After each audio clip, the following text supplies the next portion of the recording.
Belə bir gözəl kəlam vardır.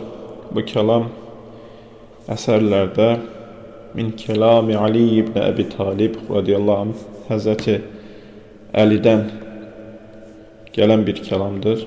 Və bəzi alimlər bunu Sehl bin Abdullah Tustari tərəfindən, Süfyan-ı Sevri tərəfindən rahmetullahi aleyhi mecmain, Allah onlara rəhmət etsin, rivayət olunduğu bilinir. Deyilir ki, bu kəlamda ən-nəsu, insanlar, niyamun, yatmışdırlar. Fə-izə mətu, öldükləri zaman isə intəbəhu, yuxudan oyanarlar. İnsanlar yatıblar, öldükləri zaman yuxudan oyanarlar. Bu kəlamı eşidən bir çox Allah dostları Allah Azze ve Celle'ye belə bir dua etmişler ki, Ya Rabbi, ölüm bizi oyandırmadan sen bizi oyandır. Tabii ki hakiki felaket ölmek değildir.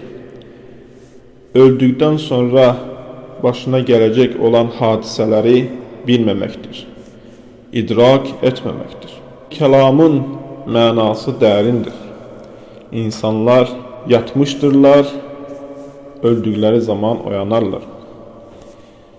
Həqiqətən insan dünya hayatında ahiret həqiqətlərindən uzaq olaraq qəflət içərisində yaşayır. Və Allah Azze ve Celle bu həqiqəti, tam olan həqiqəti ancaq ölüm anında insana göstərer, açar. Onsuz da biz bu həqiqəti görmədiyimiz üçün bizim üçün bu dünya imtihandır. Əgər biz həqiqəti görsək, bu dünya imtihan dünyasından olmasından çıxar. Və burada Həzrəti Əlinin radiyallahu anhın bu kəlamında dünya həyatı yuxuya bənzədilmişdir. İnsanlar isə elə başa düşürlər ki, həqiqəti dərk ediblər. Ancaq həqiqəti dərk etməmişlər. Həqiqət ölüm mələyi ilə qarşılaşanda üzə çıxacaq. Dünyanın həqiqətini insan o zaman dərk edəcək. Dərk etmədiyi üçün insan bu dünya ilə çox vaxtını keçirər, dünya həyatına bağlanar. Sanki hər şey bu dünyadadır. Sanki bu dünyada əbədi kimi qalacaq və ahirət üçün çalışmaqdan qəflətə düşər. Ahirət üçün çalışmaz. Və sonra insan salih əməl, gözəl əməlləri qaçırdığı üçün bundan dolayı peşman olar. Təbii ki, bu an ölüm anıdır. Ölüm anında hər bir insan peşman olar. Çünkü hayatını qəflət içərisində keçirdi. Hayatını bu dünyadan, sadece bu dünyadan ibarət olduğunu düşündü.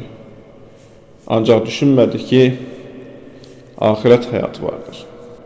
Başqa bir kəlamda isə Həzrət Əliyə soruşurlar ki, Qilə li Aliyyin kərramallahu vəchəhu Əxunəkə şəddu minəl məvti.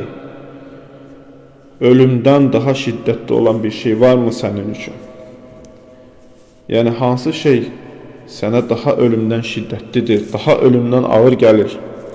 Deyiləndə qalə Həzrəti Əli radiyallahu anh buyurur ki, Naam, bəli, ölümdən daha şiddətli bir şey vardır. Firaqul əhibbəti əşəddu minəl məvti. Sevdiklərimdən ayrılmaq ölümdən daha şiddətlidir buyurur.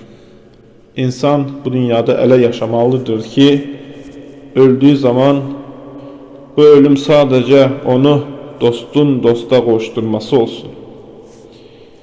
Rabbimiz bizləri həqiqi mənada bu sözləri dərk edib, buna görə əməl-i salih kimsələrdən olmağı nasib müəssər qılsın.